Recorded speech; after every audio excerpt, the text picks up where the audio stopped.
গতকাল সোমবার রাতে সেলেসাওদের ২৬ সদস্যের দল ঘোষণা করা হয়। যে স্কেয়ার নিয়ে আনচেলত্তির শিষ্যরা আগামী ২৬ মার্চ যুক্তরাষ্ট্রের বোস্টনে ফ্রান্সের মুখোমুখি হবে। এর ৫ দিন পর ৩১ মার্চ অরল্যান্ডোতে ক্রোয়েশিয়ার বিপক্ষে খেলবে আরেকটি প্রীতি ম্যাচ।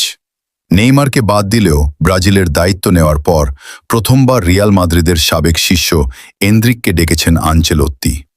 একই সঙ্গে প্রথমবার সুযোগ পেয়েছেন লিও পেরেইরা, গ্যাব্রিয়েল সারা, ইগোর থিয়াগো এবং রায়ান। ইবানেজ, দানিলোরও জায়গা মিলেছে। সম্প্রতি আসন্ন বিশ্বকাপ খেলার স্বপ্ন শেষ হয়ে গেছে রিয়ালের ব্রাজিলিয়ান তারকা রদ্রিগো গোয়েসের। ফলে জাতীয় দলের বাইরে আছেন তিনি। এছাড়া চোটের কারণে এডার মিলিটাও, ব্রুনো গুইমারেস এবং এস্তেভাও ডাক পাননি। তাদের দ্রুত ফিরে পাওয়ার প্রত্যাশা জানিয়ে আনচেলত্তি বলেছেন, এই তালিকাটি নির্ভর করেছে অনেকগুলো ইনজুরির তথ্যের ওপর।